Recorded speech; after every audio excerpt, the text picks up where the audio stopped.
transmitiendo una nueva serie que inicié hace 4 conferencias titulada, para que puedan ustedes continuar siguiéndola, La creación y Dios. La creación y Dios. Esta sería la 5ª conferencia. ¿Y qué estamos haciendo con esta nueva serie sobre la creación y Dios? Estamos redescubriendo el libro del Génesis, ni más ni menos.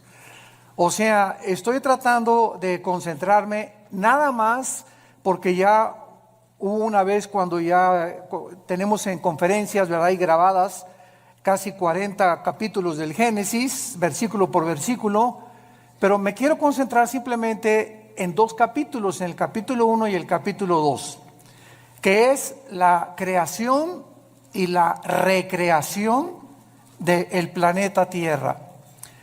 Y durante muchos años pues hemos estudiado, que inclusive me acuerdo cuando yo comencé a estudiar la teología y comencé a tener muchísimo interés en el Génesis y en el Apocalipsis, que han sido mis 2 libros preferidos, aunque claro que toda la Biblia es maravillosa, pero siempre Dios nos inclina sobre ciertas áreas. Por ejemplo, el apóstol Pablo fue el único de todos los apóstoles, ni siquiera Juan, ni Pedro, ni ninguno otro apóstol se le reveló el rapto de la iglesia.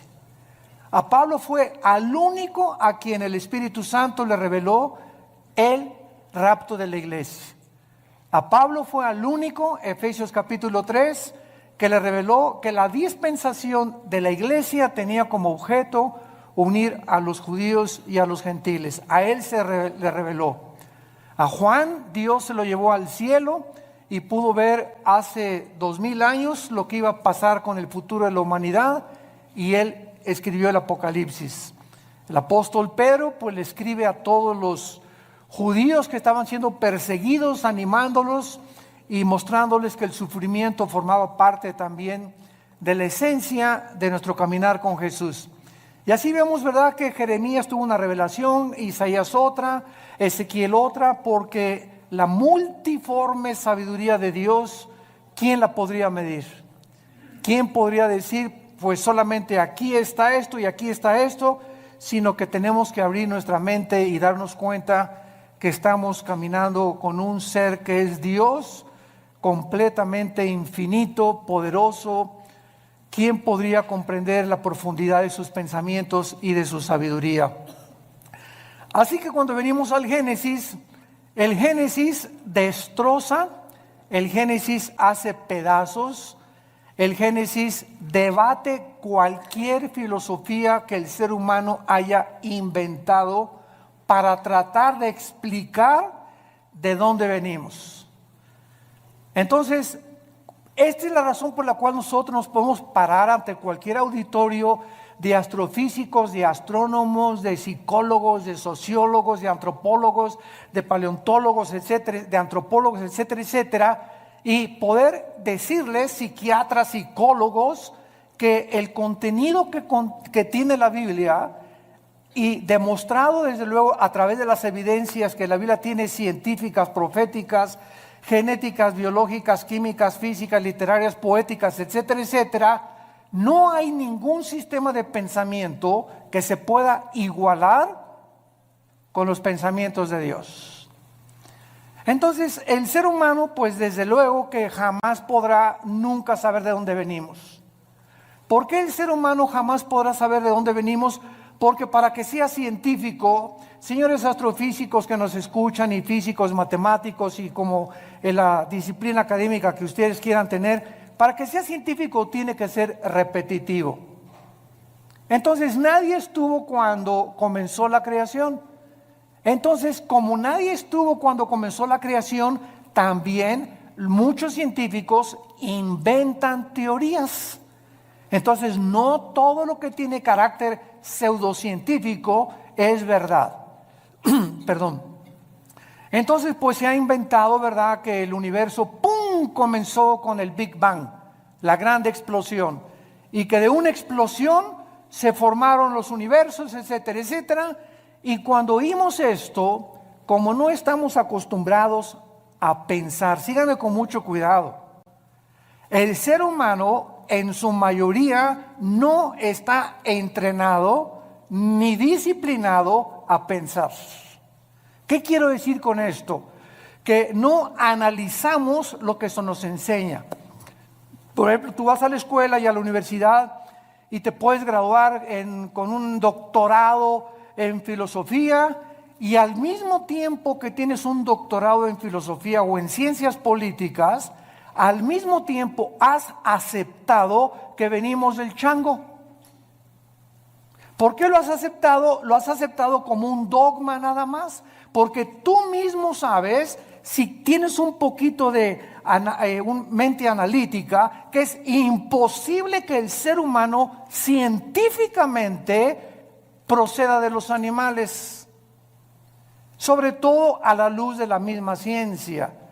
En 1954, recuerden ustedes que hubo dos doctores norteamericanos, el doctor Watson y el doctor Crick, que se les dio el premio Nobel de Medicina, 1954.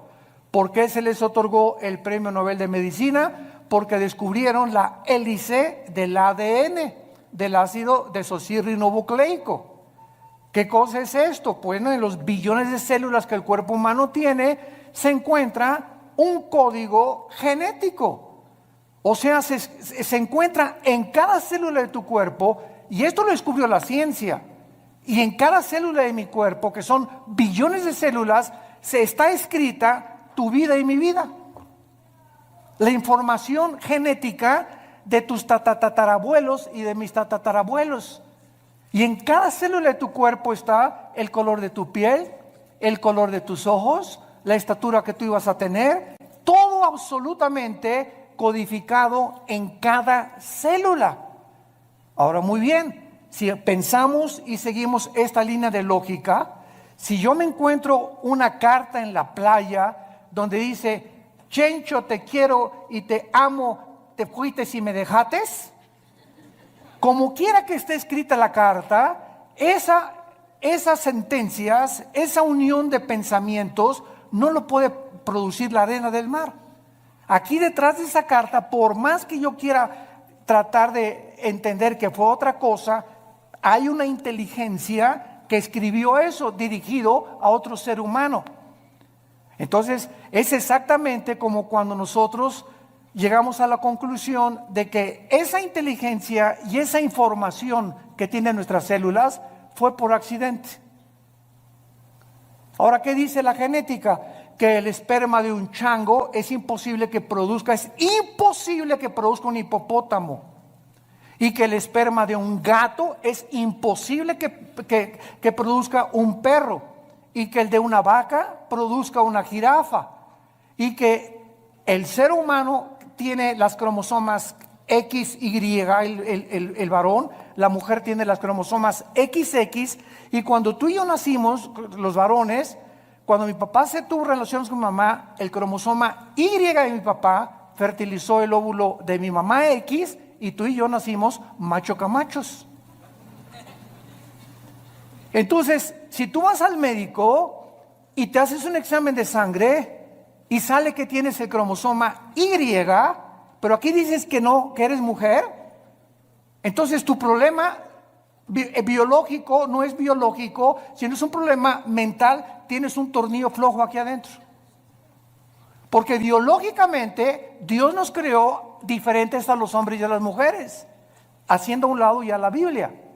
Entonces nos damos cuenta que a través de la misma descubrimientos de la genética y de la ciencia, corroboran que la Biblia tenía razón, que es imposible que de una explosión hayamos salido todos, porque la primera pregunta es: ¿quién produjo la explosión? Pregúntale a tu padrino el ateo. ¿Quién produjo la explosión? ¿La nada? No produce nada. Ahora, muy bien, siguiendo este pensamiento, si hubo una explosión, la materia produce el pensamiento, la materia produce la conciencia. Entonces nos damos cuenta que nunca hemos pensado de una forma racional como somos supuestamente racionales. Aceptamos como dogmas de fe lo que se nos enseña sin haber analizado mentalmente lo que se nos enseñó. Y así pasa con la religión también. Tú y yo venimos de una religión popular, donde se me enseñó, es un dogma de fe creer esto.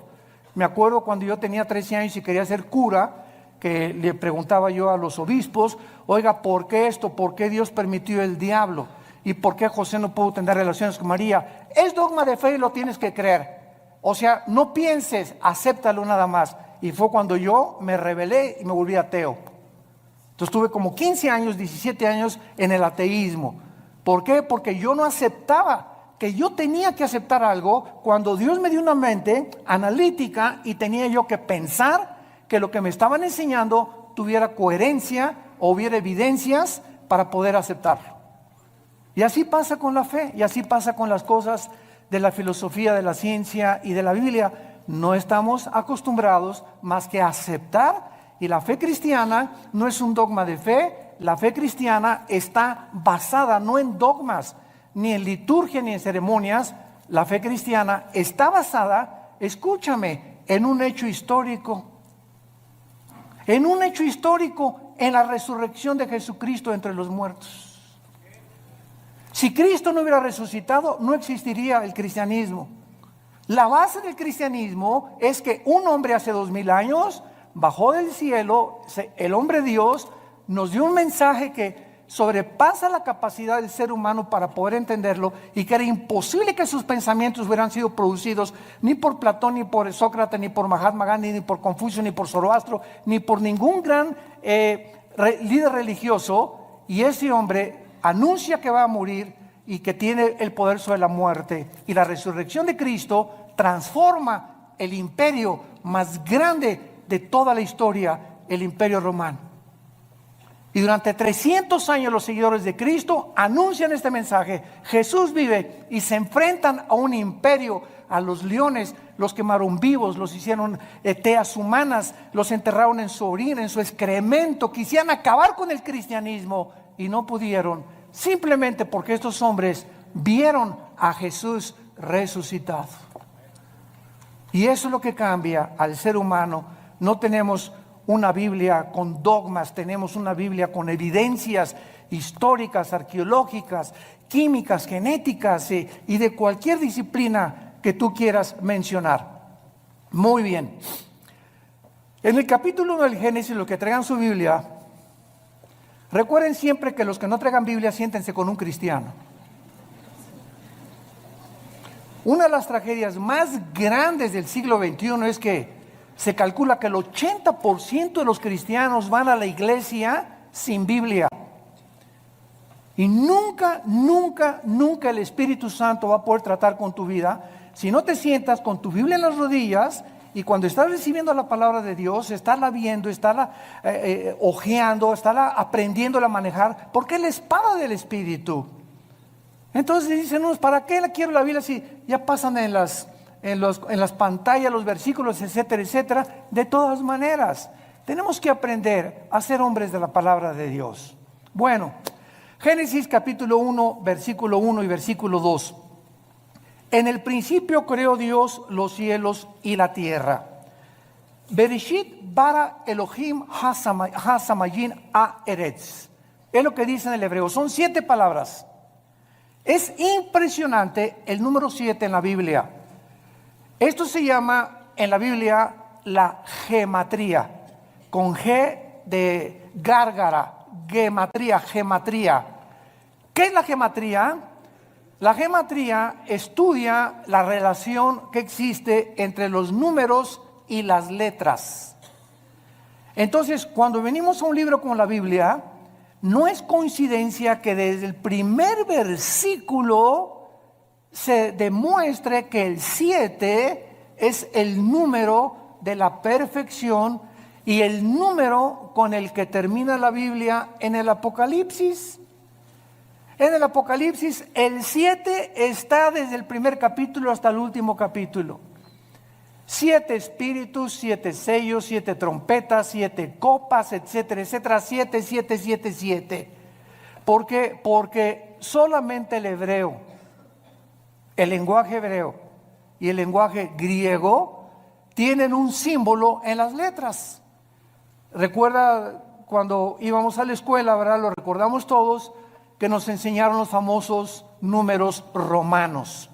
Entonces, me enseñaron en la escuela que la B representa el 5, la X, el 10, 2X, 20, 3X, 30, L, 50, C, 100, etcétera, etcétera. Y así vemos que detrás de los números hay un símbolo de las letras numérico. Pasa lo mismo con el hebreo. Entonces, cuando venimos al hebreo, cuando venimos al lenguaje original de la Biblia, encontramos que detrás de todo lo que nosotros vemos como aparentemente letra o tinta, se encuentran secretos de Dios.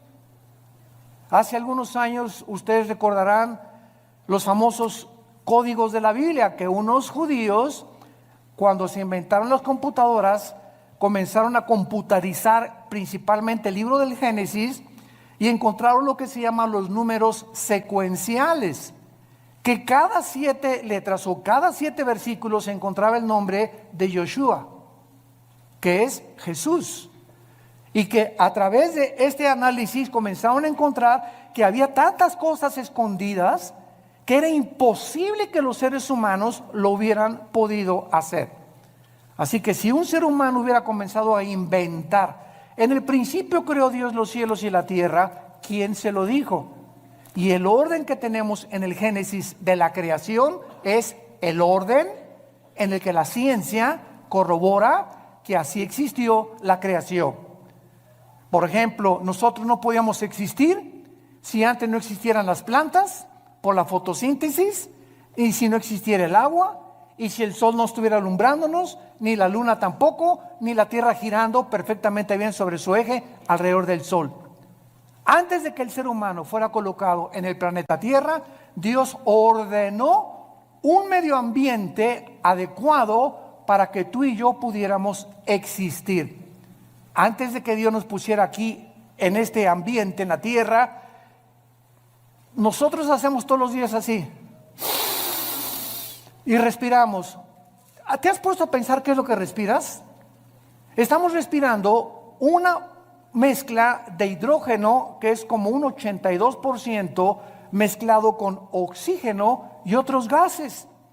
Y esta combinación de gases que estamos respirando es perfecta para que mis alvéolos pulmonares puedan verdaderamente sostener mi vida y ese oxígeno mantener las neuronas de mi cerebro funcionando.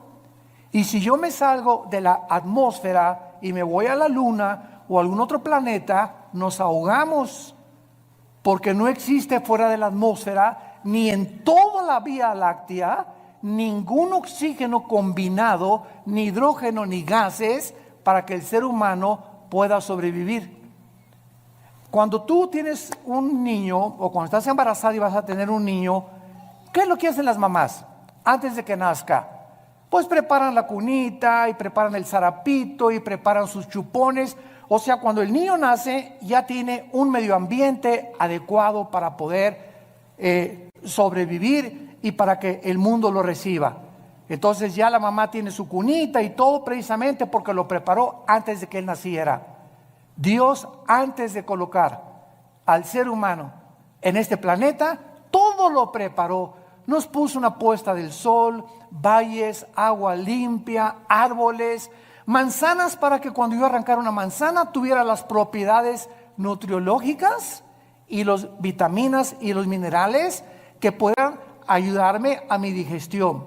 En el plátano Dios le puso mucho potasio, que es bueno para el cerebro. En las uvas le puso antioxidantes. Y así vemos que en todo lo que nos rodea está interrelacionado con nuestra existencia y sobrevivencia. Entonces no es coincidencia que yo agarre una nuez, que agarre un higo, que agarre un plátano, que agarre una manzana, un durazno, etcétera, etcétera, y tenga lo que me rodea, las características para que yo pueda seguir viviendo. Esto es maravilloso, pero repito, no nos hemos puesto a pensar en eso. Todo lo aceptamos, ¿verdad? El plátano y la manzana. No, pues sí, pero sigo creyendo que vengo de Chita. Pero así es como nosotros hemos vivido por mucho tiempo y santos de Dios, ya basta.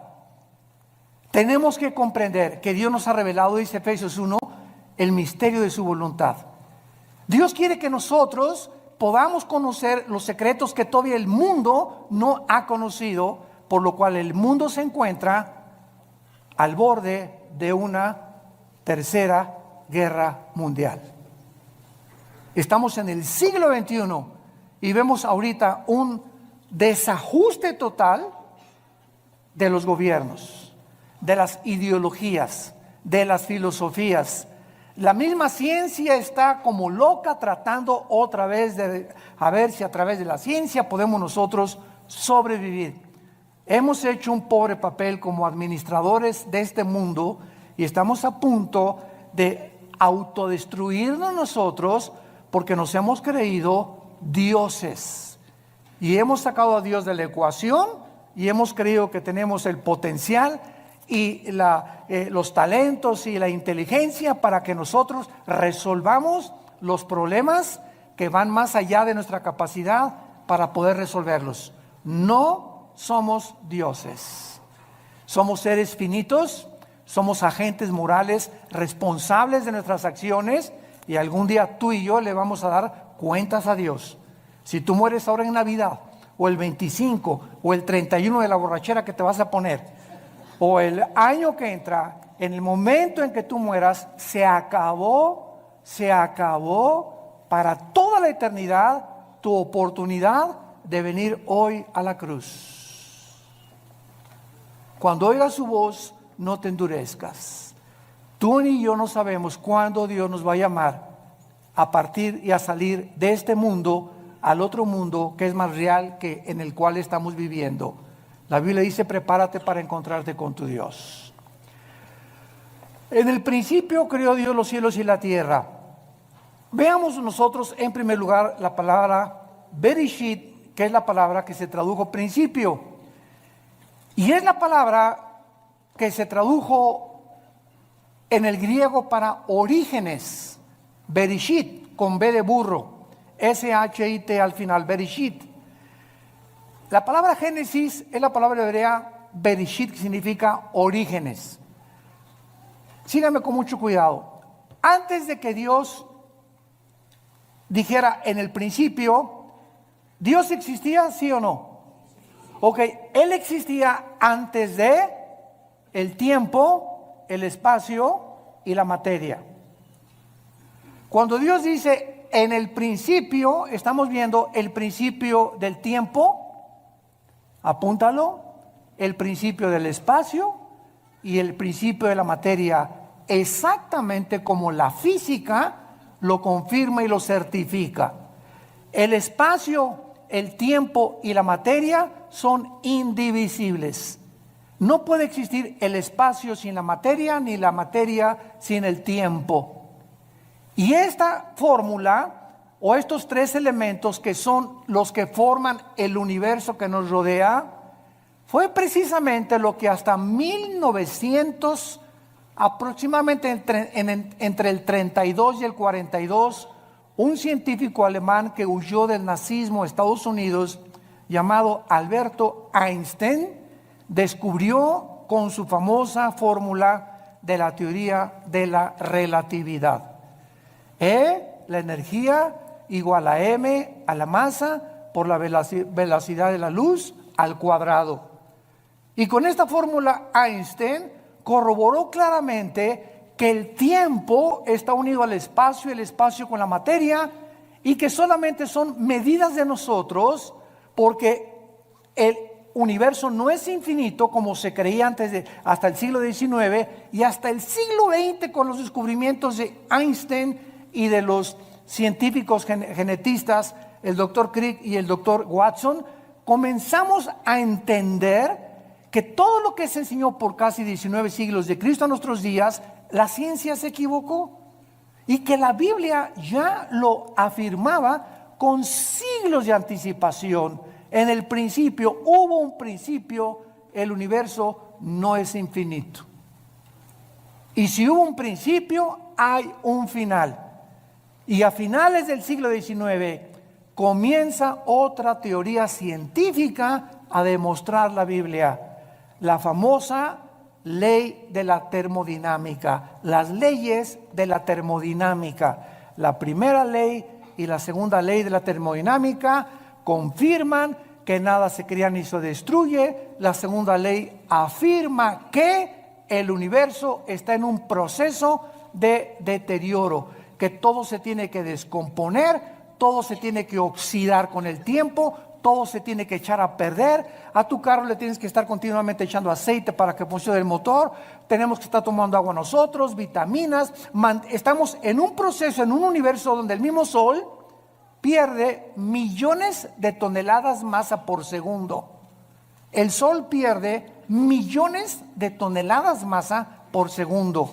Esto establece la segunda ley de la termodinámica y lo confirma después Hebreos 1 del 10 al 12. Señor, en el principio tú eres para siempre, todo desaparecerá, pero tú permaneces por toda la eternidad.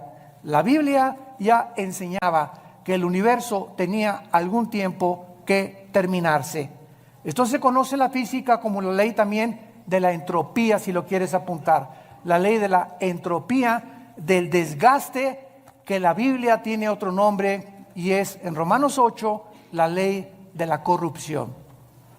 Todo se está corrompiendo, todo se está echando a perder. Vivimos en un universo donde nacemos chiquititos, llegamos a lo máximo de nuestra creación de la juventud, a la tercera, ahora dicen que ya no es la tercera edad, sino que es la cuarta edad también. Y los que llegan a la cuarta edad, ¿verdad? Ya comenzamos a ser los viejitos como fuéramos chiquitos, ya nos tienen otra vez como bebés, que cuidarnos, que sentarnos en silla de ruedas, que darnos de comer en la boca, porque se nos comienza a encoger todo el cuerpo, comenzamos a perder funciones del pulmón, del corazón late con más, con más resistencia y con más trabajo, y todo otra vez regresamos otra vez a la tumba, porque del polvo de la tierra el cuerpo humano fue formado también de acuerdo a la Biblia. En el principio creó Dios los cielos y la tierra. Entonces, este principio es algo increíble porque Dios era eterno. Vean esto, aquí está la eternidad. En la eternidad no existe el tiempo.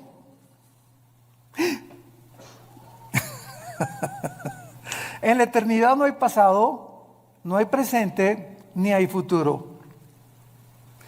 En la eternidad es una dimensión donde nosotros todavía no estamos más que espiritualmente, ya somos partícipes de la eternidad al haber entrado Jesús a vivir a nuestra vida.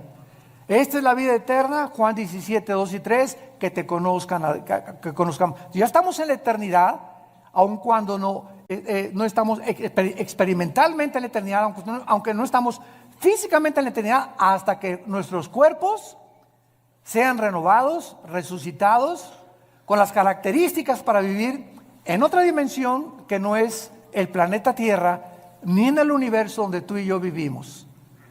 Entonces, en la eternidad, como no existe el tiempo, Dios se revela a Moisés y le dice: mi nombre es Pancho. ¿Eso dijo?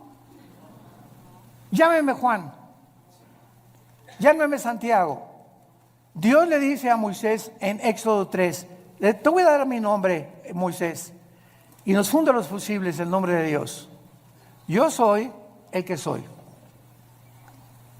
que es la palabra hebrea Yahweh, que los judíos ni siquiera se atreven a mencionarla porque son 4 letras nada más, y que no se atreven a mencionar por lo que consideran demasiado sagrado. Todos los judíos, en lugar de decir Yahweh, dicen Adonai. Y por eso, ¿verdad?, hay muchos judíos que quieren que nosotros los cristianos no digamos Dios. Y cuando ellos escriben Dios ponen D mayúscula, guión o S. Y para no poner la palabra entera Dios. Bueno, es la forma de pensar de ellos, ¿no? Y nosotros tenemos otra forma de pensar, porque ese Dios del Antiguo Testamento se reveló en Yoshua, en Jesús, que significa el Salvador. Dios habita en la eternidad y por eso dice: yo soy el que soy, porque Él es el Dios del presente. Yo soy el que soy, el que siempre he existido. Todo el universo y todas las criaturas tenemos una causa para existir. Una vez me preguntó un niño, muy interesante y muy lógico: Oiga, ¿quién creó a Dios? Una muy buena pregunta de los niños. Muchas veces ellos quieren pensar más que los mismos adultos. ¿Tú nunca te has preguntado eso? No, nada más leí el Calimán. Bueno, por eso. Este niño, cuando me dijo que quién había creído a Dios, me puso a pensar realmente. Y entonces, claro que le dije, espérame tantito, me agarró de sorpresa, pero me acordé que en la física todo efecto tiene una causa. Y no existe nada que no tenga una causa para poder existir. Entonces, Dios, le contesté, es el único ser que no es causal. O sea, Dios no lo creó nadie. Porque si algo hubiera sido lo que hubiera creado a Dios, ya no sería Dios. Esa causa que lo creó hubiera sido más grande que Él. Entonces, esa causa tenía que ser más inteligente y por eso llegamos siempre a una causa única que es Dios, de donde proviene todo lo demás. Entonces, a Dios no lo creó nada, porque si hubiera sido creado, hubiera sido criatura finita, como tú y yo somos finitos. Porque tuvimos un principio, tendremos un final cuando nosotros muramos. Entonces, Él habita la eternidad, dice en Isaías, el que habita la eternidad y la santidad y con los quebrantados de corazón. Ahora, pongan mucha atención. Aquí no existía nada, la eternidad. En el principio creó Dios los cielos, plural, shamayim en el hebreo. ¿Cuántos cielos hay? ¿Perdón? 3, 2 Corintios 12, del 1 al 3. El apóstol Pablo habla de 3 cielos. ¿Cuáles son los 3 cielos que este libro maravilloso nos revela? En primer lugar tenemos el cielo atmosférico, de la atmósfera hacia abajo. De la atmósfera hacia abajo es donde el ser humano puede vivir. Y de la atmósfera hacia abajo es donde opera Satanás.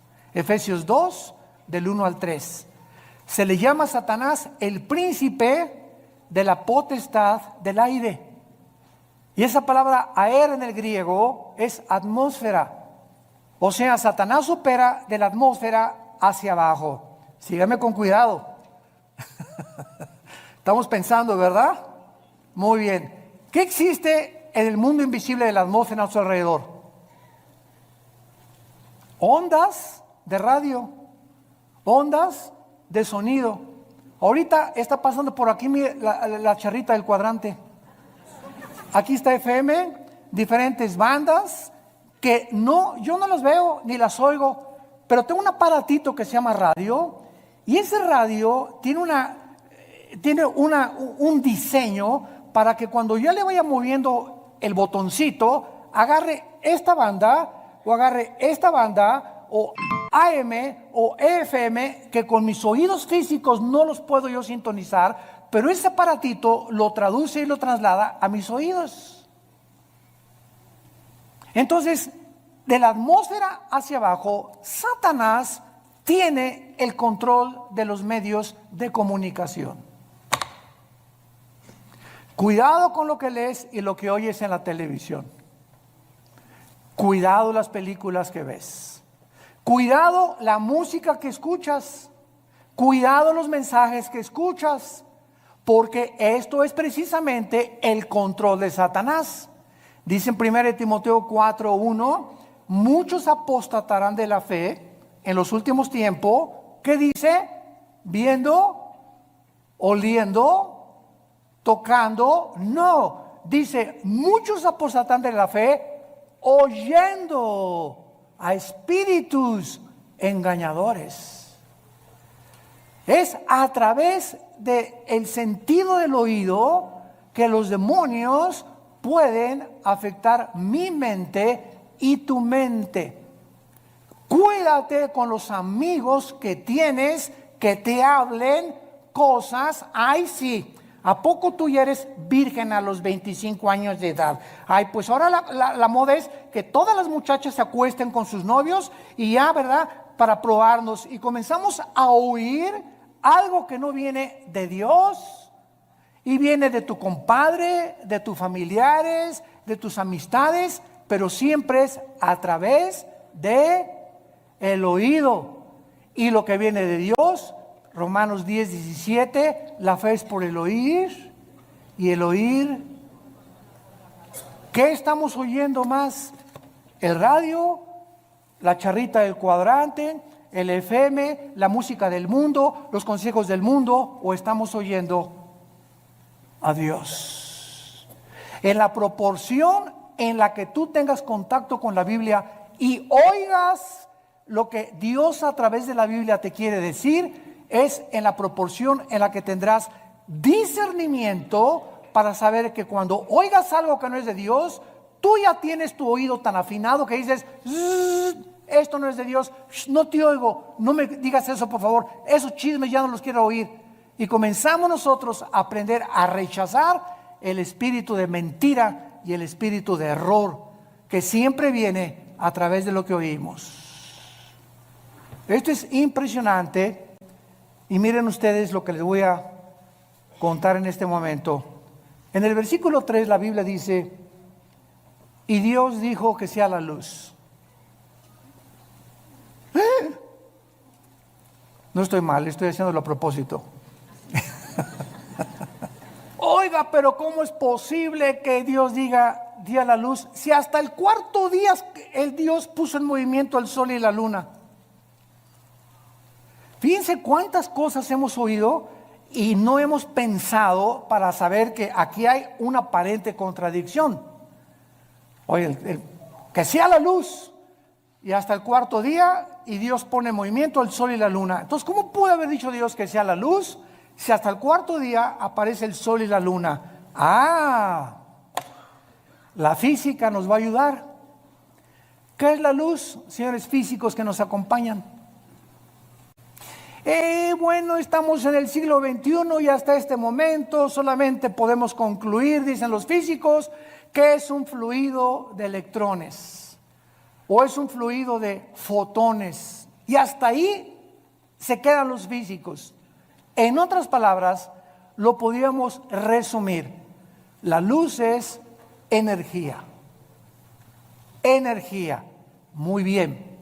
Cuando Dios dijo, antes de que cualquier cosa en el planeta Tierra funcionara, que sea la luz, Dios ponía alrededor de la Tierra energía que se conoce como la energía electromagnética. Apúntalo.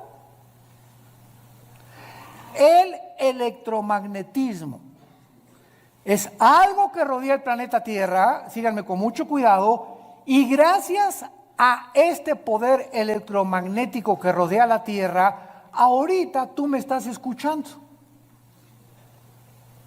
Porque del electromagnetismo hacia abajo, mi voz, el sonido, viaja en ondas. La luz viaja también en ondas. Las tinieblas son estáticas. Las tinieblas no viajan, las tinieblas están estáticas, la luz viaja. Y cuando Jesús dice que Él es la luz y que los que le seguimos no vamos a estar en tinieblas, significa que los que seguimos a Jesús estamos continuamente avanzando, continuamente. Los que no tienen a Jesús están ahí hace 20 años, hace 30 años, así. No han avanzado en sus vidas sí, son doctores, son esto y el otro, pero jamás han podido entender nada de lo que los rodea y su vida solamente es comer, beber, dormir. Como las vacas en la mañana, con la comida, la cena, y al otro día, ¿qué negocio voy a hacer? ¿Por dónde voy a avanzar? ¿Qué voy a estudiar? Y así llegan a los 70, 80 años de edad. Nacieron en las tinieblas, vivieron en las tinieblas y regresan a las tinieblas. Nunca descubrieron el propósito por el cual Dios los creó. Igual que los mismos animales. Y así lo dicen los salmos. El hombre que no ha entendido a Dios es como los animales. Nada más que los animales nos ganan. ¿Cómo que nos ganan? Sí, el ser humano está aquí, los animales están debajo de nosotros y el ser humano, el animal mata por instinto, el animal sobrevive, el animal no tiene conciencia como tenemos tú y yo, pero cuando el ser humano rechaza esa conciencia y los valores de Dios, el ser humano desciende más bajo que los animales. Y es a donde la raza humana en este momento ha descendido. Matamos por placer y hemos llegado al colmo de decir el matrimonio no es entre un hombre y una mujer. Nunca verás a dos leones que se casan,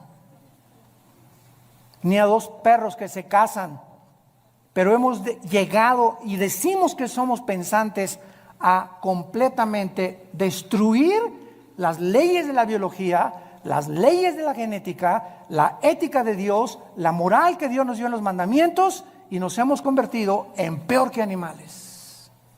Y lo estamos aceptando como algo normal. Seres humanos creados a la imagen y semejanza del Creador han descendido peor que los animales.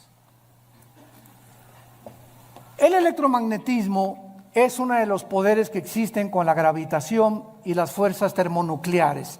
Son los tres poderes que rodean el universo. Y gracias al electromagnetismo nos podemos comunicar. Nos salimos de la atmósfera en la luna, y si yo voy con mi esposa a la luna y le digo, Marta, me dice, no te oigo. ¿Por qué? Porque saliendo de la atmósfera ya no existe el electromagnetismo.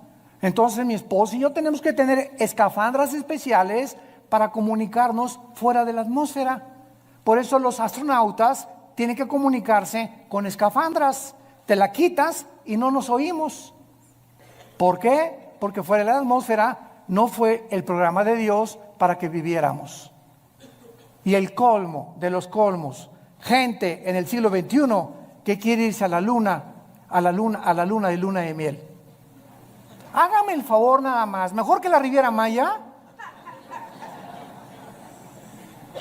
Oye, ahí en la luna o en Marte, bien nomás la locura, bien, a lo que hemos llegado, ¿no? Nos reímos ahorita, pero créame lo que ya están haciendo planes. Oye, ahí arriba ni beso le vas a poner a tu esposa. Van a chocar dos fibras metálicas de las escafandras o de fibra de vidrio, ¿verdad? Con lo que está hecho la careta. Y desde lejecitos. Increíble, pero cierto. Hay un ruso que pagó quién sabe cuántos millones de dólares para ser el primero en poder establecerse en la luna.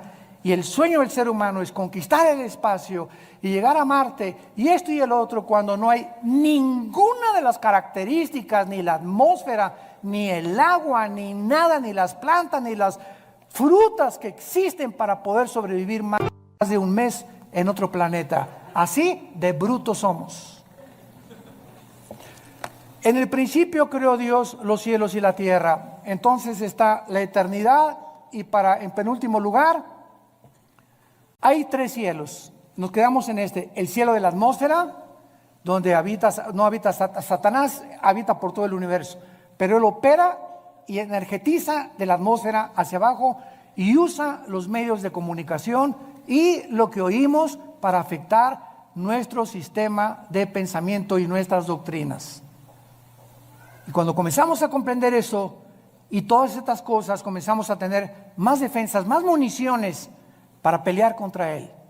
Me voy a cuidar lo que oigo, la música que oigo, las películas que veo, los consejos que me da mi comadre, los consejos que me da mi suegra. Si no son cristianos, que se bañen. De la atmósfera para arriba sigue el cielo cósmico, es el segundo cielo, el cielo que nos rodea en la Vía Láctea, ¿verdad? Plutón, Mercurio, Júpiter, Saturno, etcétera, etcétera. Es el cielo, es el segundo cielo.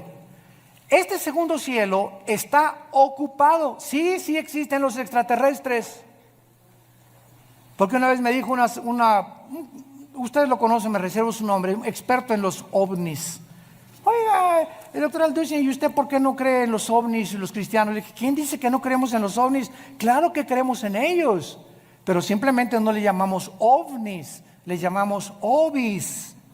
¿Qué quiere usted decir? Objetos voladores identificados. Para nosotros no son no identificados, Sabemos que existe un fenómeno, que existe algo que aparentemente es real, pero sabemos quién está detrás de este fenómeno.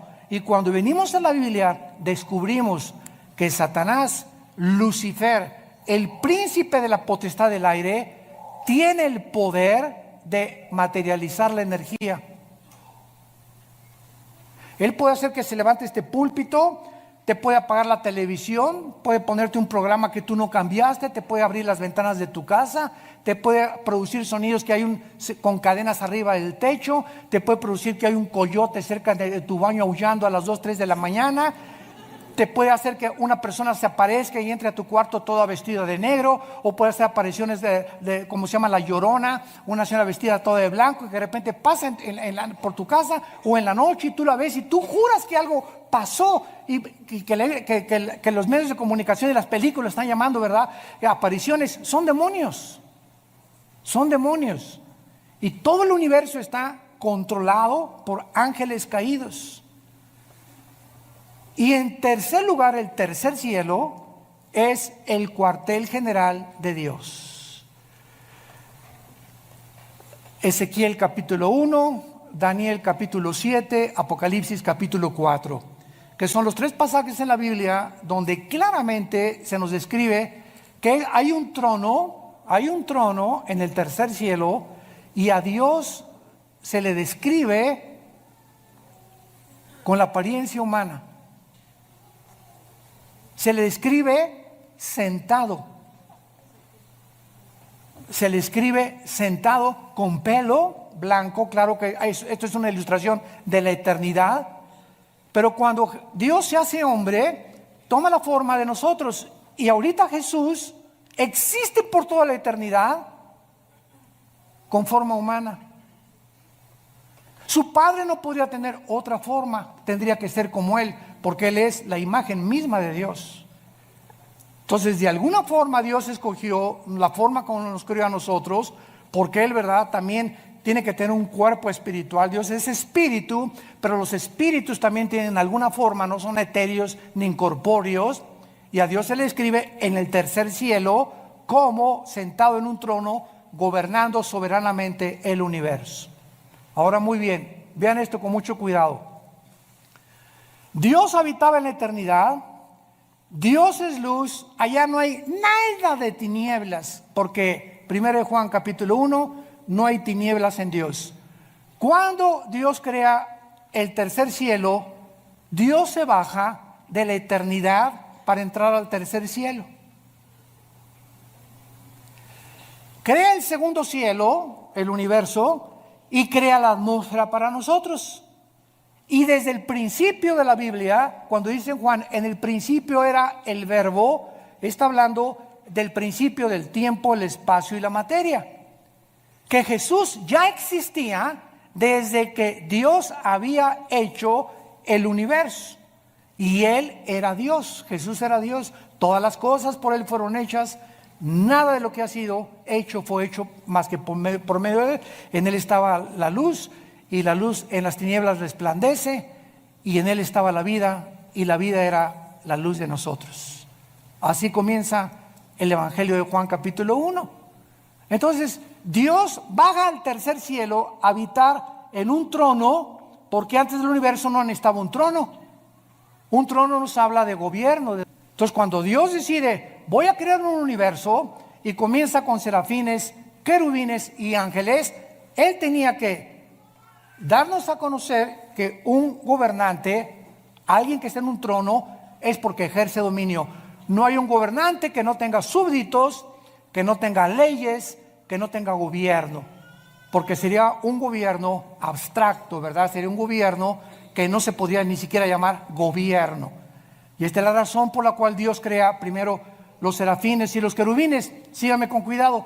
Los querubines y los serafines no son ángeles. La palabra querubín significa el que arde. Son criaturas que están junto a Dios. Lucifer era y es un querubín. Esto es impresionante. Arriba de Dios están los serafines, Isaías capítulo 6, que tienen más alas que los querubines. La palabra ángel, malak, con M de mamá en el hebreo, angelus en el griego, significa mensajeros.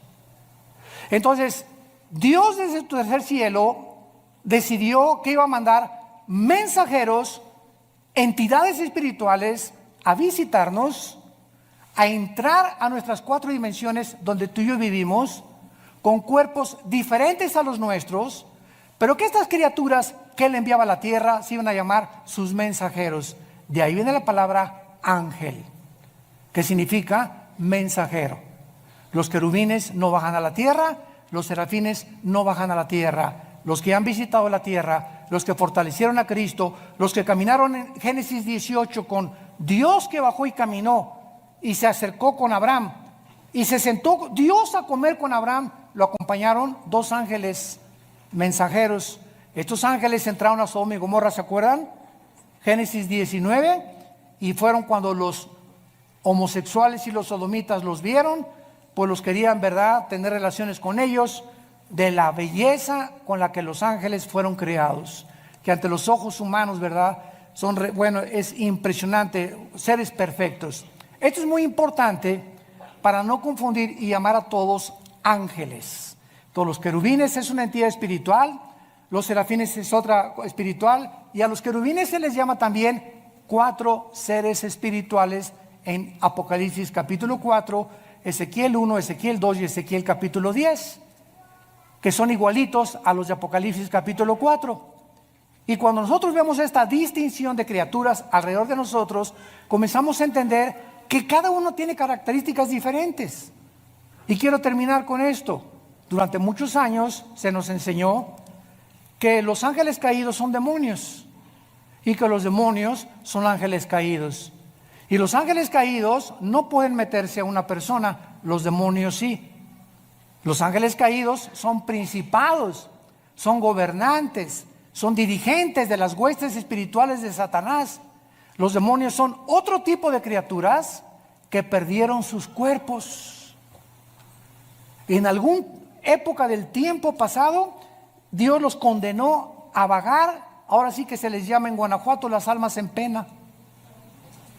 O sea, criaturas que sufren por no tener un cuerpo. Entonces descansan, dice la Biblia en el Evangelio de Lucas, descansan al meterse una persona y al cuerpo de la persona le llaman su casa. Hasta con eso.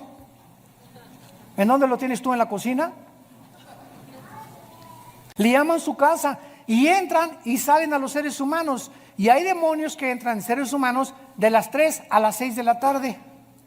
Y Pancho es normal, una persona normal hasta las 3 de la tarde. Y a las 3 comienza a hacer cosas, o tiene otra personalidad, o le cambia el carácter. La psicología le llama múltiples desórdenes de la personalidad.